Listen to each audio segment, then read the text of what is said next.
আমরা আজকে এসেছি যারা যারা টেট 1 এবং টেট 2 উত্তীর্ণ হয়েছি। আমরা এসেছিলাম প্রথমে ডিরেক্টর স্যারের সঙ্গে দেখা করার জন্য। আমরা প্রথমে গিয়েছিলাম, তো মাঝ রাস্তাতে আমাদেরকে আটকিয়ে দেওয়া হয়েছে যে ডিরেক্টর নেই বলে।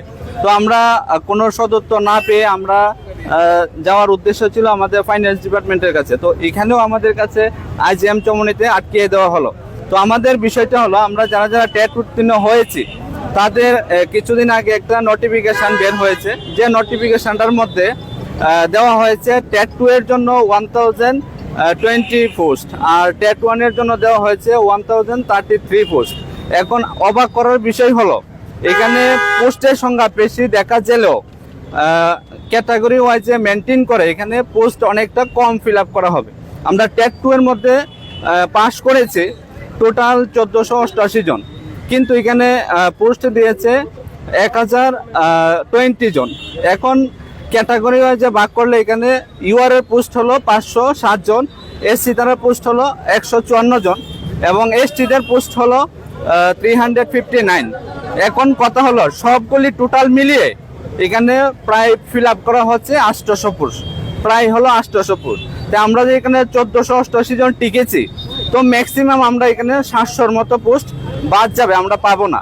তো আমরা কিছুদিন আগে আমরা যখন রেজাল্ট দিয়েছিল, আমরা জানতে পেরেছিলাম আমাদের রাজ্যের মুখ্যমন্ত্রী অর্থাৎ শিক্ষামন্ত্রী তিনি আমাদের বলেছিলেন বা মিডিয়াতে বলেছিলেন যে পাশের হার একদম কম, নগণ্য।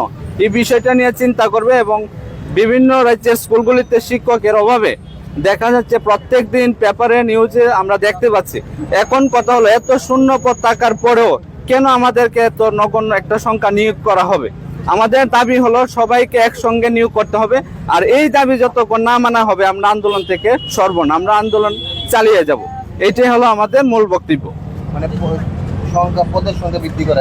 হ্যাঁ, আমাদের দাবি হলো পদের সংখ্যা বৃদ্ধি করে রিজার্ভেশন পলিসি মেনটেন করে সবাইকে একসঙ্গে নিয়োগ করতে হবে। কারণ হলো, যেহেতু পোস্ট আসে, আমরা RTI এর মাধ্যমে জানতে পেরেছি প্রায় 4000-এর মতো পোস্ট আছে টেট 1 এবং টেট 2 দুইটা মিলে।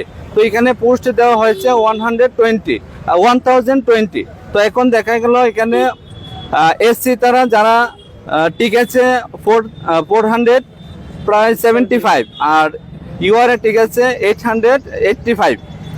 ক্যাটাগরি যে মেনটেন করলে আমরা এখানে শুধুমাত্র চাকরি পাবো 700 জনের মতো, আমরা প্রায় 400 জন বাদ চলে যাব।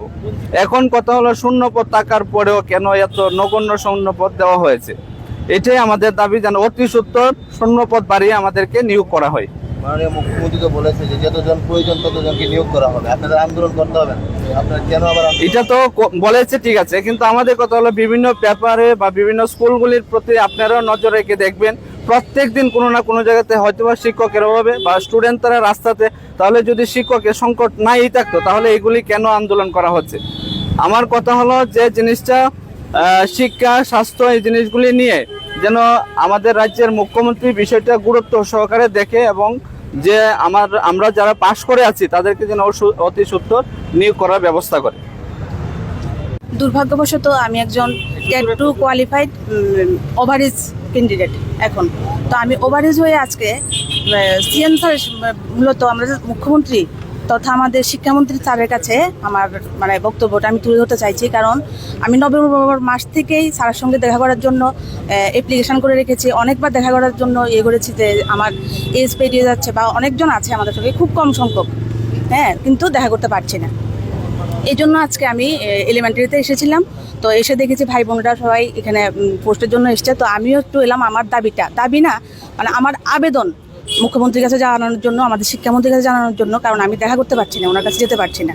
তাই আপনাদের মাধ্যমে আমি ওনার কাছে আমার মনের ইয়েটা জানাতে চাইছি। অনেক বছর পর টেট পরীক্ষা হয়, তারপর এর মধ্যে আমি একজন হাউসওয়াইফের অনেক দায়িত্ব থাকে। একজন আদর্শ বউ ঘরের, একজন আদর্শ স্ত্রী, একজন আদর্শ মা, যে দায়িত্বটা সবচেয়ে থেকে বড়। তো আমার সন্তানকে আমি বড় করে পড়াশোনা করিয়ে, আমার সন্তান 12 পাস করেছে তখন আমি টেট কোয়ালিফাইড করছি। কতটুকু পরিশ্রম করলে আমি এই পরীক্ষাটা উত্তীর্ণ হয়েছি। স্যার, আপনার কাছে আপনার কাছে আমার রিকোয়েস্ট যে অন্যান্যবার যেমন ওভারেজরা পেয়ে যায়, কেউ আমরা জানি যে কেউ এখনো পর্যন্ত বাদ যায়নি, সবাই পেয়েছে।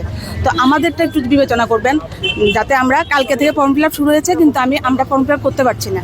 পোর্টাল এটা সাপোর্ট করছে না। তো এটা আমাদের কি দোষ স্যার?